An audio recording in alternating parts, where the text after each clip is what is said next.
Bismillahirrahmanirrahim. Assalamualaikum warahmatullahi wabarakatuh. Subhanallah walhamdulillah wa la ilaha illallah wallahu akbar. La hawla wa la quwwata illa billah. Allahumma salli ala Muhammad wa ala alihi wa ashabihi ajma'in, amma ba'du. Semoga Allah subhanahu wa ta'ala yang pasti maha menatap, maha mendengar, maha memperhatikan kita, selalu memberi kesempatan kepada kita untuk bisa mengenal diri sendiri, agar kita tidak terkecoh, tertipu oleh topeng yang sedang kita pakai. Bagaimana mungkin kita bisa memperbaiki orang lain kalau kita tidak pernah memperbaiki diri sendiri? Bagaimana mungkin kita bisa memperbaiki diri kalau kita tidak pernah berani jujur kepada diri sendiri? Saudara-saudaraku yang baik, insya Allah kajian kita melanjutkan bahasan sebelumnya tentang asma Allah Al-Khabir. Sedikit saja kita ulas. Kita sering mendengar Allahu Akbar, Allahu Akbar. Apa artinya? Allah Maha Besar, jagat raya semesta yang begini dahsyatnya. Demi Allah, semuanya itu sepenuhnya dalam genggaman Allah. Katanya galaksi yang begitu banyaknya itu mutlak, total, semuanya dalam kekuasaan Allah yang maha sempurna. Kita ada di dalam sebuah galaksi, dan salah satu di antara noktah kecil galaksi kita adalah matahari kita. Jadi matahari ini Masya Allah, bagi Allah tuh kecil, tidak ada apa-apanya. Dan bumi ini kurang lebih 1/1,5 matahari dunia ini. Maka kalau matahari sudah kecil bagi Allah, maka dunia ini maaf tidak bunyi. Kalau dunia sudah kecil, maka Indonesia, Bandung, Darut Tauhid, manusia, we are nothing, mungkin begitulah. Kalau saja dunia ini ada harga sesayap nyamuk saja bagi Allah, maka orang-orang kufur, orang-orang durjana nggak akan dikasih minum barang seteguk pun jua. Tapi saking tidak ada harganya dunia ini bagi Allah, maka para penjahat, durjana, terlaknat sekalipun kasih saja, dan nggak akan dibawa kemana-mana. Fir'aun yang terkenal kekejiannya kasih saja, dan gak akan bisa dimakan semua hartanya, tidak akan bisa dipakai segenap hartanya, cuman ngaku-ngaku saja, mati gak dibawa. Dunia ini Masya Allah gak ada apa-apanya.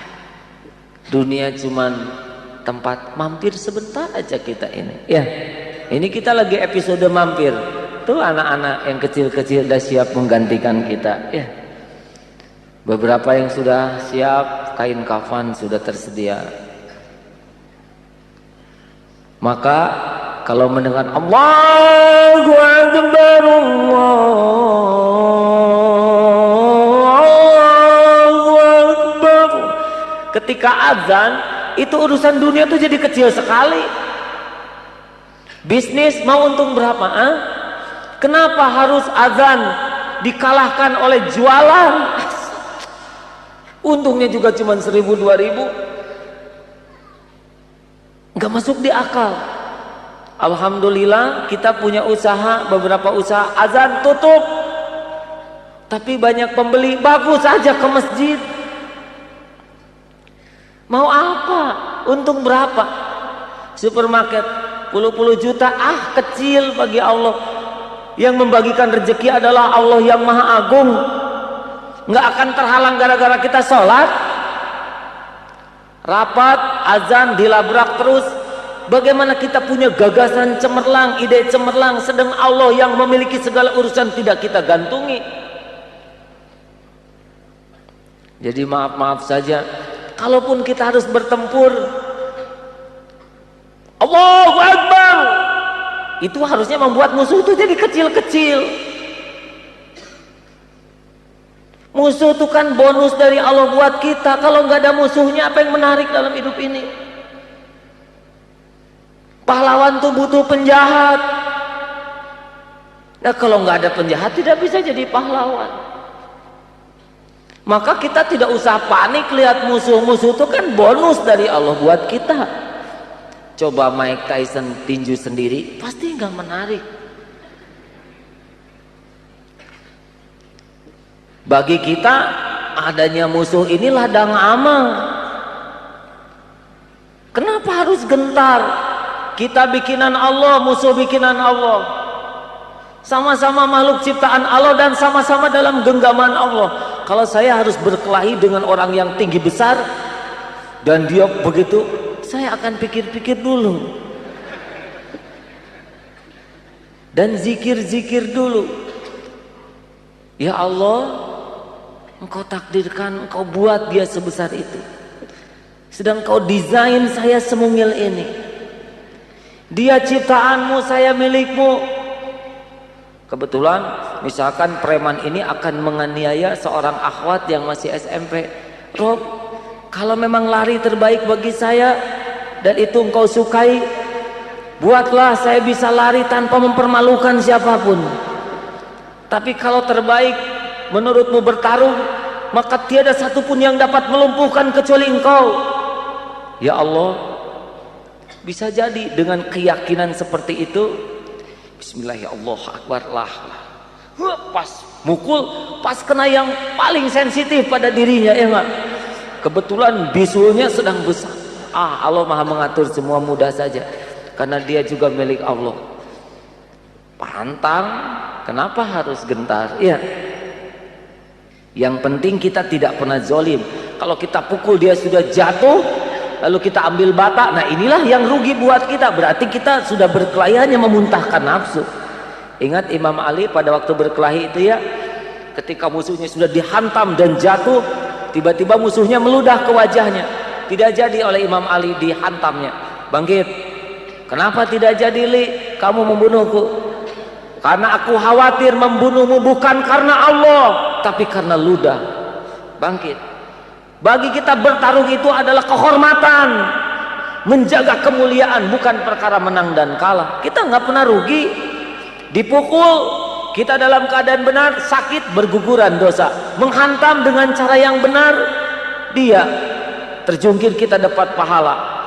Kita harus terbunuh kan bukan musibah. Kalau niat benar, cara benar, terbunuh itu kehormatan di jalan Allah, syahid.